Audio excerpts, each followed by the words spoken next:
बात कर लेते हैं हम लोग यूनिवर्सल एडल्ट फ्रेंचाइज क्या होती है। देखिए, यूनिवर्सल एडल्ट फ्रेंचाइज की कोई एग्जिस्टेंस ही नहीं थी जब तक डेमोक्रेटिक गवर्नमेंट नहीं आई।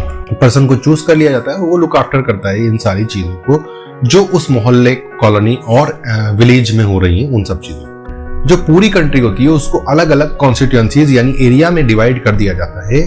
उस एरिया में किसी एक पर्सन को चूज किया जाता है बाय द वोटिंग, और फिर वोटिंग करने के बाद वो जो एक पर्सन होता है उसको एमपी और एमएलए हम यहाँ की लैंग्वेज में बोलते हैं। उस कंट्री की हर एक छोटी और बड़ी प्रॉब्लम की रेस्पॉन्सिबिलिटी होती है एक पर्टिकुलर गवर्नमेंट की। जिसके पास ज्यादा पावर है उसकी गवर्नमेंट बनेगी, यानी जिसकी लाठी उसकी भैंस, वो वाली जो गवर्नमेंट थी वो थी मोनार्क सिस्टम। जिसके पास जो एक्सट्रीम पावर्स होते थे उनकी गवर्नमेंट बन जाती थी, वही रन थ्रू करते थे। जैसा कि आपको पता है कि 2024 में लोकसभा के इलेक्शन होने वाले हैं, और लोकसभा के इलेक्शन होने का मतलब है किसी कंट्री को रन थ्रू करने के लिए एक गवर्नमेंट का बनना। आज हमारा जो वीडियो है वो फोकस करेगा कि जो गवर्नमेंट होती है वो क्या होती है, उसके वर्किंग एरियाज क्या होते हैं, उसकी रेस्पॉन्सिबिलिटी क्या होती है और वो किस तरीके से काम करती है। बेसिकली हमें ये क्वेश्चन बहुत ज़्यादा इम्पॉर्टेंट हो जाता है क्योंकि हम एक उस कंट्री में रहते हैं जहाँ पर डेमोक्रेटिक गवर्नमेंट होती है, और इलेक्शंस में हर एक आदमी का इतना ज़्यादा इन्वॉल्वमेंट रहता है कि हम उसको जस्टिफाई नहीं कर सकते, बता नहीं सकते। मतलब हर एक घर में कोई ना कोई तो इन्वॉल्व होता ही है। हमने आपसे प्रॉमिस किया था कि हम ऐसे वीडियो लेके आएंगे जो बहुत ही कॉम्प्लिकेटेड होते हैं, उनको बहुत ही ईजी लैंग्वेज में आपको बताएंगे। और उसमें से एक जो टॉपिक आज हमने चूज किया है वो है गवर्नमेंट। वो होती क्या है, नीड क्यों होती है हमें गवर्नमेंट की, सबसे पहला क्वेश्चन तो ये होता है। फिर उसके बाद हम बात करेंगे कौन कौन से बेसिक फंक्शंस होते हैं किसी भी गवर्नमेंट के उस कंट्री के लिए या उस एरिया के लिए, और उसके बाद हम लोग समझेंगे कि लेवल्स ऑफ द गवर्नमेंट क्या होते हैं, मतलब कितने लेवल्स की गवर्नमेंट होती है हमारी कंट्री इंडिया में। और फिर लास्ट में हम देखेंगे कि जो टाइप्स हैं गवर्नमेंट के वो क्या क्या होते हैं। क्योंकि इंडिया एक डेमोक्रेटिक कंट्री है तो यहाँ पर बहुत सारी पार्टीज जो होती हैं वो इलेक्शन में इन्वॉल्व होती है। जब मैक्सिमम पार्टी यानी मल्टी पार्टीज इन्वॉल्व होती हैं किसी इलेक्शन में तो ऑटोमेटिक सी बात है कि वहाँ पर पार्टिसिपेशन ऑफ द पीपल बढ़ जाता है। तो आज सबसे पहले हम ये समझते हैं किसी भी जगह पर, किसी भी एरिया में एक गवर्नमेंट की नीड क्यों होती है। तो अभी हम बात करते हैं कि why we need a government. देखिए, सबसे पहले हम लोग बात करते हैं कि अगर आप अपनी लाइफ में रहते होंगे, अपनी लाइफ में जो आपकी लाइफ है उसको आप अच्छे से स्पेंड कर रहे होंगे, तो आपकी लाइफ में बहुत ज़्यादा प्रॉब्लम्स होती हैं, अलग अलग तरीके से प्रॉब्लम्स आती हैं। तो उसको सॉल्व करने के लिए आप वहाँ पर खड़े रहते हो, और ऑब्वियस सी बात है हर एक इंसान अपनी प्रॉब्लम्स को फेस करता है। जस्ट उसी तरह किसी भी कंट्री में अगर कोई भी प्रॉब्लम आती है तो उसके लिए जो सबसे पहली चीज रेस्पॉन्सिबल होती है वो होती है गवर्नमेंट। और गवर्नमेंट ऐसा ही नहीं कि बड़ी चीजों के लिए रेस्पॉन्सिबल होती है, गवर्नमेंट हर एक उस चीज के लिए रेस्पॉन्सिबल होती है जो उसके क्राइटेरिया का पार्ट है।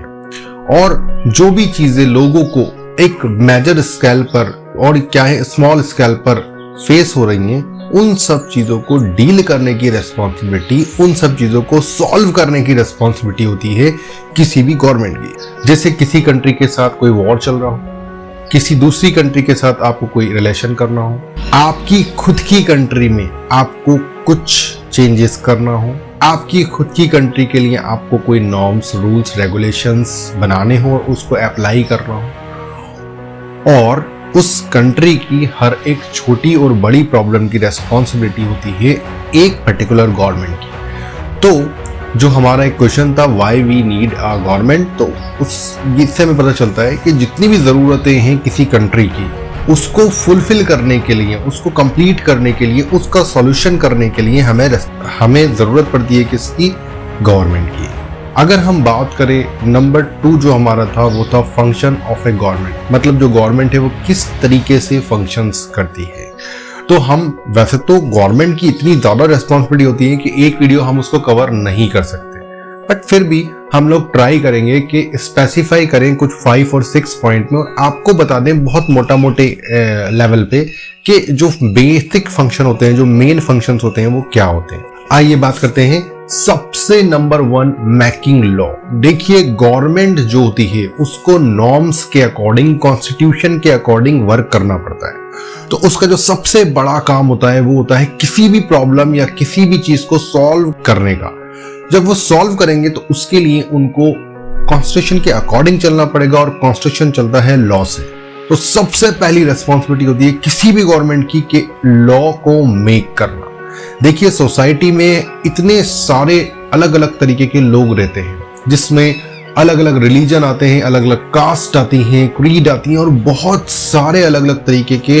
तो इन सब लोगों को अगर हम एक कंबाइन करें और देखें कि इनकी जो प्रॉब्लम्स हैं उनके लिए अलग अलग रूल्स एंड रेगुलेशन आपको सेट करना पड़ते हैं, और इसीलिए आपको लॉज बनाना पड़ते हैं हर एक जितने भी लोग वहां उस कंट्री में रह रहे हैं उन सब के।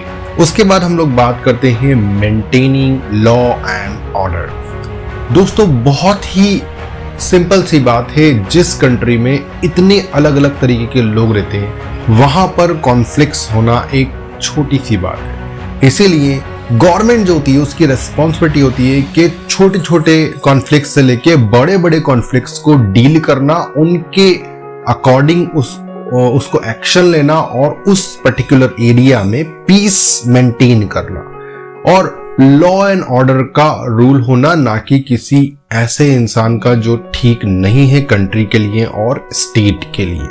तो एक ये सेकंड नंबर है हमारा मेंटेनिंग लॉ एंड ऑर्डर। आपने देखा होगा जब आप कभी भी किसी भी ट्रैफिक लाइट पर रुकते हो तो आप वहां पर, आपको रूल्स पता होंगे तो आप वहां पर स्टॉप हो जाओगे। अगर रूल्स पता नहीं होंगे तो फिर जाइए और चालान कटाइए अपना। तो ये जो सारी रिस्पॉन्सिबिलिटी होती है वो होती है किसकी, किसी भी गवर्नमेंट की। अगर कोई ट्रैफिक है, किसी की फाइट हो गई है, लड़ाई हो गई है, इन सब चीजों को स्टॉपेज यानी कि इसको रोकने की रिस्पॉन्सिबिलिटी होती है जो गवर्नमेंट होती है उसकी। अभी हम लोग बात करते हैं टू प्रोटेक्ट द पीपल। अगर हम अपने घर से बाहर जाते हैं तो हम एक लॉक लगा कर जाते हैं और ये इंश्योर करते हैं कि ये लॉक हमें प्रोटेक्ट कर देगा। बिल्कुल इसी तरह एक गवर्नमेंट काम करती है। जो गवर्नमेंट होती है उसकी ये रिस्पॉन्सिबिलिटी होती है कि जितने भी कंट्री के अंदर लोग रह रहे हैं उन सबको प्रोटेक्शन देने की रिस्पॉन्सिबिलिटी होती है गवर्नमेंट की। गवर्नमेंट कभी भी किसी भी जो लोग होते हैं उनको आगे से आपकी कंट्री को किसी भी तरीके से अगर कोई भी नुकसान होता है तो ये रिस्पॉन्सिबिलिटी होती है, उसको प्रोटेक्शन देने की रिस्पॉन्सिबिलिटी है गवर्नमेंट की।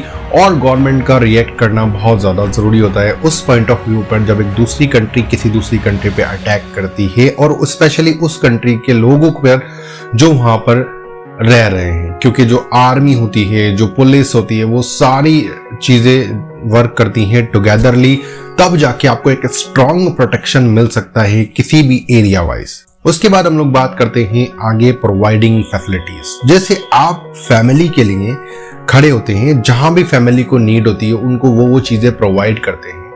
बिल्कुल जस्ट इसी तरह एक गवर्नमेंट की रेस्पॉन्सिबिलिटी होती है कि वहां के लोगों को जिस जिस चीज की नीड हो उस चीज को प्रोवाइड किया जाए। इसमें बहुत सारी चीजें आती हैं, जैसे अगर रोड हो गया, रेलवे हो गया, ब्रिजेस हो गया, इलेक्ट्रिसिटी हो गया, वाटर सप्लाई हो गया, हॉस्पिटल हो गया, डिस्पेंसरी हो गया, स्पोर्ट्स हो गया, यूनिवर्सिटीज हो गया। ये सारी चीजें जो प्रोवाइड करने की रेस्पॉन्सिबिलिटी होती है, जो फैसिलिटीज प्रोवाइड करने की रेस्पॉन्सिबिलिटी होती है, ये होती है गवर्नमेंट की। हम जितना हो सकता है इस वीडियो को छोटा करने की कोशिश करेंगे और ज्यादा से ज्यादा आपको नॉलेज देने की कोशिश करेंगे, जिससे कुछ एक छोटे से वीडियो में आप समझ जाएं। आगे हम लोग बात करते हैं सोशल जस्टिस। किसी भी एरिया में कोई भी कंट्री हो, वहां पर अगर सोशल जस्टिस नहीं होगा तो ऑटोमेटिकली डिस्क्रिमिनेशन होना स्टार्ट हो जाएगा। और ये रेस्पॉन्सिबिलिटी होती है गवर्नमेंट की कि वो सबको इक्वल लॉ प्रोवाइड करे। Laws are equal for everyone, हम बोलते ना, तो ये बिल्कुल सही लाइन है। अगर कोई भी कंट्री अपने लोग, अपने सिटीजन्स को लॉ प्रोवाइड नहीं करेगी, सही वाले एक जैसे सबको नहीं देखेगी, तो वहां पर डिसबैलेंस होना बहुत ज्यादा पॉसिबिलिटी है। जितने भी कंट्री के लोग हैं उनको जो गवर्नमेंट रूल एंड नॉर्म्स बनाती है उसको सही से फॉलो करना चाहिए। और गवर्नमेंट की भी ये रेस्पॉन्सिबिलिटी होती है कि वो इक्वली सबके लिए एक जैसे रूल्स एंड रेगुलेशन लॉस को बनाए, जिससे उस कंट्री के रहने वाले लोगों के लिए अच्छा हो और जो फॉलो कर रहे हैं उस रूल्स रेगुलेशन को, उनके लिए भी इजी हो। अगर लॉज स्ट्रांग नहीं होंगे तो वो कंट्री स्मूथली फंक्शन नहीं करेगी, जो कि एक कंट्री के लिए सबसे डेंजरस कंडीशन होती है कि उसके रहने वाले लोग उसके बनाए हुए लॉज को फॉलो नहीं करें। ये एक बहुत ही खतरनाक कंडीशन है किसी भी कंट्री के लिए। आगे हम लोग चलते हैं। इसके बाद rescue and relief during the calamities. देखिए, जो प्राकृतिक आपदाएं होती हैं, अर्थक्वेक हो गया, सुनामी हो गया, फ्लड हो गया, ये कभी भी आ जाती है, तो जो गवर्नमेंट होती है उसकी ये रेस्पॉन्सिबिलिटी होती है, जहां भी ऐसी नेचुरल कैलेमिटीज आई है उस पर जाकर एक्शन लेना और वहां के लोगों को बचाना, उनकी जो नीड है उनको देखना और उस टाइम पीरियड पे, उस इमरजेंसी पे उसको फुलफिल करना रिस्पॉन्सिबिलिटी होती है किसी भी गवर्नमेंट। तो ये आपका था लास्ट फंक्शन और हम लोग, आई होप आप समझ गए होंगे। इसके अलावा भी बहुत सारे फंक्शंस गवर्नमेंट के अंडर आते हैं। इसमें फाइनेंशियल फंक्शंस हो सकते हैं, फॉरेन अफेयर्स हो सकते हैं, सिक्योरिटी पर्पस जो हमने बात की वो हो सकते हैं, और number of the different works you can say जो गवर्नमेंट के अंडर में आते हैं। बट सबका डिस्कस नहीं कर सकते क्योंकि वीडियो बहुत ज्यादा लॉन्ग हो जाएगा। तो आइए हम लोग बात करते हैं levels of the government in India. देखिए, बेसिक सी बात समझ लीजिए आप। अगर हम इंडिया के कॉन्स्टिट्यूशन की बात करें तो इंडिया का कॉन्स्टिट्यूशन ये कहता है कि इंडिया में बेसिकली फेडरल स्ट्रक्चर है, और ये आपको प्रेम्बल यानी कि प्रस्तावना में भी मिल जाएगा कि इंडिया जो है वहां पर एक बेसिक स्ट्रक्चर है और फेडरल स्ट्रक्चर है। और फेडरल स्ट्रक्चर का मतलब क्या होता है? फेडरल स्ट्रक्चर वो स्ट्रक्चर होता है जहां पर दो गवर्नमेंट काम करती हैं, एक तो सेंट्रल गवर्नमेंट और एक स्टेट गवर्नमेंट। हमारी कंट्री में बिल्कुल यही है, बट हमने एक और नई चीज ऐड कर दी है इसमें, वो है आपका लोकल लेवल। तो सबसे पहले हम लोग बात करते हैं फर्स्ट, यानी कि सेंटर वाली जो गवर्नमेंट होती है उसके क्या काम होते हैं, सेंट्रल गवर्नमेंट क्या करती है। देखिए, सेंट्रल गवर्नमेंट वो सारे काम करती है जो एक कंट्री को करना चाहिए। तो जो सेंट्रल गवर्नमेंट होती है वो ये सारे काम करती है जो एक कंट्री को करना चाहिए, उसमें आता है। और ये सबसे टॉप यानी सबसे अपर लेवल होता है। इसमें फाइनेंस हो गया कंट्री का, बैंकिंग सिस्टम आ गया पूरा, और टैक्स सिस्टम आ गया, इसके अलावा सिक्योरिटी आ गई, ठीक है। और जो बहुत सारे मैटर्स होते हैं जो कि कंट्री से रिलेटेड होते हैं वो सारे इस लेवल से डील किए जाते हैं। अच्छा, एक बात और मैं आपको बता दूं, जो नेशनल लेवल होता है उसकी जो गवर्नमेंट होती है उसको लोकसभा बोला जाता है। याद रखिएगा इसको, क्योंकि हम आगे भी वीडियो लेके आने वाले हैं, उसमें हम ये और क्लियर करेंगे आपको। उसके बाद आता है नंबर 2। देखिए, इंडिया में बहुत सारे स्टेट्स हैं। उन स्टेट्स में, हर स्टेट में अलग अलग गवर्नमेंट्स होती हैं, बिल्कुल जस्ट इसी तरह जैसे राजस्थान हो गया, एमपी हो गया, गुजरात हो गया, मध्य प्रदेश, बिहार हो गया, असम हो गया, जम्मू एंड कश्मीर हो गया, महाराष्ट्र हो गया, बंगाल हो गया। ये सारे जितने भी स्टेट है, इसमें हर एक स्टेट की अलग गवर्नमेंट होती है, क्योंकि ये सेकंड लेवल की बात है। ये सेकंड लेवल पे है स्टेट गवर्नमेंट, और इसमें क्या होता है, जो स्टेट होता है सिर्फ उसके लिए पर्टिकुलर एक गवर्नमेंट बनाई जाती है, और जो स्टेट होता है वो वहां की जो विधानसभा होती है उसके अकॉर्डिंग वहां पर एक गवर्नमेंट बन जाती है। देखिए, इंडिया में फेडरल स्ट्रक्चर है और इतनी सारी पार्टीज भी हैं। ये पॉसिबिलिटी है क्योंकि हर एक पार्टी की अलग आइडियोलॉजी होती है। तो जो स्टेट है और सेंटर है उनमें कॉन्फ्लिक्ट्स होना एक नॉर्मल सी बात है, बट मैक्सिमम वे में ये होना चाहिए कि स्टेट और सेंट्रल गवर्नमेंट को एक साथ काम करना चाहिए, जिससे स्मूथ फंक्शनिंग से पूरी कंट्री को रन थ्रू किया जा सके, ना सिर्फ ओनली एक स्टेट। तो स्टेट गवर्नमेंट पे वापस आते हैं। स्टेट गवर्नमेंट जो होता है वो जो छोटे अफेयर्स होते हैं जो उस स्टेट से रिलेटेड होते हैं उनको लुकआउट करता है, उनके लिए रेस्पॉन्सिबल होता है।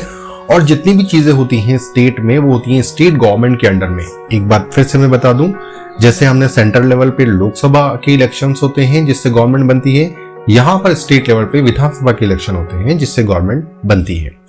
और इसके साथ साथ आपको एक चीज मैं और बता दूं, स्टेट गवर्नमेंट होती है उसके जो बेसिक वर्क होते हैं उसमें से एक वर्क वहां की सिक्योरिटी भी होता है। मतलब जो लोग हैं वहां लॉ एंड ऑर्डर की रेस्पॉन्सिबिलिटी बहुत सारी जो स्टेट गवर्नमेंट होती है उनके पास होती है। जॉब प्रोवाइड करना, एग्रीकल्चर के कोई वर्क है, वो सारे जो स्टेट गवर्नमेंट होती है उन्हीं के अंडर में वर्क होते हैं, उन्हीं के अंडर में आते हैं। नंबर 3 की हम लोग बात करते हैं, जो कि इंडिया में पंचायती राज सिस्टम लेके आया गया। पंचायती राज सिस्टम मतलब था जो लोकल लेवल था उस लेवल पे, ठीक है।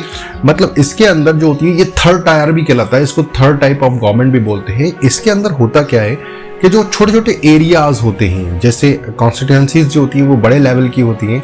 अब जो इसमें क्या होता है, बिल्कुल छोटे छोटे लेवल पे किसी भी एरिया को डिवाइड कर दिया जाता है, ठीक है। जैसे वार्ड मेंबर्स आपने देखे होंगे, सरपंच आपने देखे होंगे, ये सारे लोग रेस्पॉन्सिबल होते हैं उस पर्टिकुलर एरिया के लिए।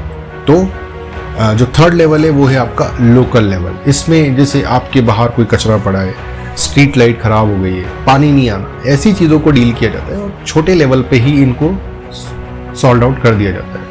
क्योंकि अगर ये स्टेट लेवल पे जाएंगे तो उसमें टाइम कंज्यूमिंग भी होगा और बहुत ज़्यादा एक खर्चा भी आएगा। तो इसलिए छोटे लेवल डिस्ट्रिक्ट जो होते हैं, टाउन्स जो होते हैं, लोकेलिटी भी होती है, वहाँ पर कुछ ही एक पर्सन को चूज कर लिया जाता है, वो लुक आफ्टर करता है इन सारी चीज़ों को जो उस मोहल्ले, कॉलोनी और विलेज में हो रही हैं, उन सब चीज़ों। तो ये थे लेवल्स ऑफ द गवर्नमेंट। और अब हम आते हैं हमारे जो वीडियो है उसके थर्ड यानी कि लास्ट पार्ट पे, जो कि है टाइप्स ऑफ द गवर्नमेंट। क्योंकि हम एक डेमोक्रेटिक कंट्री में रहने हैं और आज की जो जनरेशन है वो नहीं जानती होगी बहुत सारी, सिर्फ आपने कहानियों में सुना होगा कि जो गवर्नमेंट होती है वो क्या होती है। तो आइए हम बात करते हैं जो गवर्नमेंट होती है असल में वो होती ही क्या है और उसके टाइप्स क्या होते हैं। हमने आपको बता दिया, जो गवर्नमेंट होती है वो रेस्पॉन्सिबल होती है हर एक एक्टिविटी की जो उस स्टेट में होने वाली है, जो उस कंट्री में होने वाली है और जो उस मोहल्ले में होने वाली है। अब हम बात करते हैं टाइप्स ऑफ द गवर्नमेंट के। गवर्नमेंट देखिए बेसिकली 3 टाइप्स की होती है। एक तो होती है मोनार्क, एक होती है डिक्टेटरशिप और एक होती है आपकी डेमोक्रेटिक। अब सबसे पहले जो गवर्नमेंट चलती थी उसकी बात करते हैं हम लोग, वो थी मोनार्क सिस्टम। देखिए मोनार्क जो है वो है राजा रानी वाला सिस्टम। एक था राजा, एक थी रानी, दोनों मर गए, खत्म कहानी। तो आपने देखा होगा कि बहुत सी जगह पर मोनार्क सिस्टम पहले चला करता था। मोनार्क सिस्टम का सिंपल सा एक मतलब है पावर। जिसके पास ज्यादा पावर है उसकी गवर्नमेंट बनेगी, यानी जिसकी लाठी उसकी भैंस, वो वाली जो गवर्नमेंट थी वो थी मोनार्क सिस्टम। जिसके पास जो एक्सट्रीम पावर्स होते थे उनकी गवर्नमेंट बन जाती थी, वही रन थ्रू करते थे और वो एक्सप्लॉइटेशन भी बहुत ज़्यादा करते थे उस टाइम पीरियड पे। हमने देखा कि हमारी कंट्री पर, इंडिया पर ब्रिटिश रूल करके गए हैं, वहाँ पर आज भी कॉन्स्टिट्यूशनल मोनार्क चलता है और जो एक लाइव एग्जाम्पल अगर हम चाहें तो वहां पे देख सकते हैं। जो मोनार्क गवर्नमेंट होती है उसको फर्क नहीं पड़ता कि आपकी चॉइसेस क्या हैं, आपको क्या चीज की नीड है, आपकी जरूरतें क्या हैं, वो अपने तरीके से गवर्नमेंट को चलाते हैं। और इसमें एक वंशवाद वाला है, यानी राजा का बेटा राजा बनेगा, ये बहुत कॉमन सी बात है इस वाली गवर्नमेंट में। और मोनार्क सिस्टम कभी भी किसी भी रेस्पॉन्सिबिलिटी, किसी भी चीज के लिए आंसरेबल नहीं होता है। आंसरेबल का मतलब होता है कि कोई भी अगर कंट्री के अंदर बात होती है, चाहे किंग ने गलत डिसीजन लिया हो या सही डिसीजन लिया हो, उनकी रेस्पॉन्सिबिलिटी नहीं होती है, वो जवाब देनी होते किसी भी चीज के लिए। और ये एक तरीके से किंग रूल जो होता है वो भी आप इसको बोल सकते हैं। नंबर 2 गवर्नमेंट की बात करते हैं हम, डिक्टेटरशिप। देखिए डिक्टेटरशिप जो होती है वो एक तरीके से मोनार्क सिस्टम ही होता है, बट इसके अंदर क्या होता है, जब एक किंग एरिया होता है उसको लॉस कर देता है तो जो वहां का मिलिट्री हेड होता है, यानी कि जिसको आप वजीर बोल सकते हैं, वो उस एरिया को कैप्चर कर लेता है और वो अपने आप को सेल्फ डिक्लेयर कर देता है एज ए एम्पियर और एज ए वहां का रूलर। बहुत सारी कंट्रीज के साथ हुआ है, जैसे हम लोग जर्मनी का यहाँ पर एग्जांपल ले सकते हैं। हिटलर को आपने सुना ही होगा, और कौन नहीं जानता है कि हिटलर जो कि एक मिलिट्री हेड था और फिर उसने पूरी कंट्री को ओवरथ्रो कर लिया, मतलब पूरी कंट्री पर कंट्रोल कर लिया। ये लोग ऑब्वियसली मिलिट्री बैकग्राउंड से आते हैं तो इनके पास बहुत ही हार्ड एंड स्ट्रॉन्ग रीजन होते हैं उस कंट्री को रन थ्रू कराने के, और ये हर वो कोशिश करते हैं जिससे कंट्री आगे बढ़े। बट उसमें ये स्ट्रॉन्ग डिसीजन ले सकते हैं, और स्ट्रॉन्ग डिसीजन लेने का मतलब है कोई किसी के लिए आंसरेबल नहीं होना।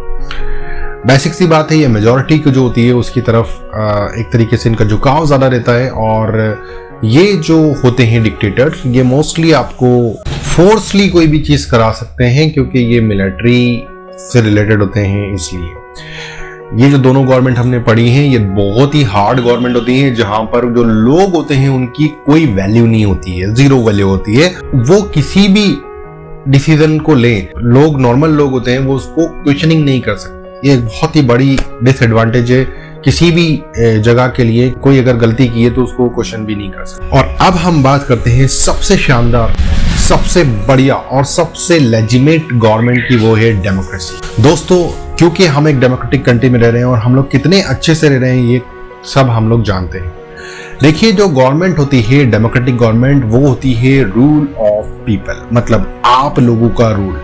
और जहां पर आप लोगों का रूल होता है वहां पर आप किसी भी डिसीजन को होल्ड कर सकते हो, रोक सकते हो, उस पर क्वेश्चनिंग कर सकते हो, उस पर आपकी जो थॉट्स हैं, आपकी जो आइडियोलॉजीज हैं, आपके जो व्यूज है वो रख सकते हैं। उस तरीके की गवर्नमेंट होती है कौन सी गवर्नमेंट? आपकी डेमोक्रेटिक गवर्नमेंट। और इंडिया के अंदर डेमोक्रेटिक गवर्नमेंट है और सबसे बढ़िया पूरी दुनिया में जो गवर्नमेंट है वो इंडिया में ही डेमोक्रेटिक गवर्नमेंट है, जहां पर आपको बहुत ही शानदार एग्जांपल्स मिल जाएंगे। डेमोक्रेटिक गवर्नमेंट में चूज किया जाता है गवर्नमेंट को by the people, for the people, and जो वर्क करती है वो करती है गवर्नमेंट किसके लिए? लोगों के लिए। तो बड़े बड़े जो लोग थे उन्होंने डेमोक्रेटिक गवर्नमेंट को सबसे अच्छी गवर्नमेंट बताया है। अगर हम बात करें डेमोक्रेटिक गवर्नमेंट, तो डेमोक्रेटिक गवर्नमेंट दो तरह की होती है। उसमें नंबर 1 की हम अगर बात करें तो वो होती है डायरेक्ट डेमोक्रेटिक। नंबर 2 की अगर हम बात करें, indirect democratic government. Direct democratic government में होता ये है कि सारे जितने भी कंट्री के लोग होते हैं वो सीधे इन्वॉल्व होते हैं किसी भी डिसीजन को बनाने के लिए और हटाने के लिए और अमेंडमेंट करने के लिए।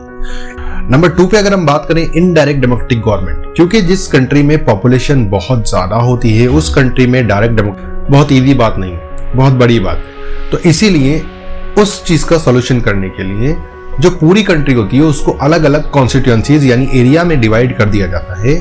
उस एरिया में किसी एक पर्सन को चूज किया जाता है बाय द वोटिंग, और फिर वोटिंग करने के बाद वो जो एक पर्सन होता है उसको एमपी और एमएलए हम यहाँ की लैंग्वेज में बोलते हैं। एमपी का मतलब होता है मेंबर ऑफ द पार्लियामेंट, जो कि लोकसभा में रिप्रेजेंटेशन करता है उस पर्टिकुलर एरिया का जहां से उसको चूज किया गया। और एमएलए का मतलब होता है member of the legislative assembly, जो कि रिप्रेजेंट करता है स्टेट लेवल पर उस पर्टिकुलर जगह की जहां से उसको चूज किया गया है। तो इस तरीके से जो रिप्रेजेंटेटिव होते हैं, मतलब जो रिप्रेजेंटेटिव हमने बताया एमपी एमएलए, वो जाके उस एरिया की, पूरे एरिया की बात को रखते हैं कहां पर? लोकसभा में और विधानसभा, और जो प्रॉब्लम है उसको फेस टू फेस बताते हैं जो विधानसभा होती है, लोकसभा होती है उसको। क्योंकि इतने सारे लोगों का इन्वॉल्वमेंट होना किसी भी गवर्नमेंट में इजी बात नहीं है, तो इसलिए इनको रिप्रेजेंटेटिव बना के भेजा जाता है। बात कर लेते हैं हम लोग यूनिवर्सल एडल्ट फ्रेंचाइज क्या होती है। देखिए, यूनिवर्सल एडल्ट फ्रेंचाइज की कोई एग्जिस्टेंस ही नहीं थी जब तक डेमोक्रेटिक गवर्नमेंट नहीं आई। बट जब डेमोक्रेटिक गवर्नमेंट आई उसके बाद यूनिवर्सल एडल्ट फ्रेंचाइज यानी राइट टू वोट को इंट्रोड्यूस किया गया। उसमें भी वुमेन्स को इंट्रोड्यूस नहीं किया गया, मतलब वुमेन्स को कोई राइट नहीं थे वोटिंग के। और इसी वजह से बहुत सारी जगहों पर वुमेन सफरेज मूवमेंट भी चले और फिर बाद में, बहुत बाद में जाके वुमेन्स को भी राइट्स मिले। तो दोस्तों, ये एक हमारी तरफ से छोटी सी कोशिश थी जिससे हम आपको बहुत ही इजी लैंग्वेज में समझा सकें कि गवर्नमेंट क्या होती है, किस तरीके से काम करती है। आप बस ओनली किसी पार्टी के साथ लग जाते हैं, नहीं सोचते कुछ भी बात कि किस तरीके से गवर्नमेंट वर्क करती है, उसके क्राइटेरिया होते हैं, काम क्या होते हैं, ना कोई हम क्वेश्चन करते हैं। तो आप एक डेमोक्रेटिक गवर्नमेंट में रह रहे हैं, बहुत अच्छे से आपको समझना चाहिए कि गवर्नमेंट किस तरीके से काम करती है, उसके क्राइटेरियाज क्या होते हैं, उसकी बाउंड्रीज क्या होती हैं, उसकी लिमिटेशंस क्या होती हैं। उन सब चीज़ों को समझने के लिए हमारे वीडियो को देखते रहिए और लाइक एंड सब्सक्राइब करिए। Thank you for the watching, क्योंकि ऑलरेडी वीडियो बहुत ज़्यादा टच हो गया है, बढ़ गया है, इसलिए हम इस वीडियो को यहीं पर ब्रेक लगाते हैं और आगे आपके लिए हम 2024 लोकसभा पर एक वीडियो लेके आ रहे हैं जो कि बहुत ही इंटरेस्टिंग होने वाला है। Lok Sabha election I think next month में हो सकते हैं, तो आपके लिए बहुत ही नॉलेजेबल रहने वाला है वो वीडियो। तो देखते रहिए हमारे वीडियो और like and subscribe our channel. Best of luck.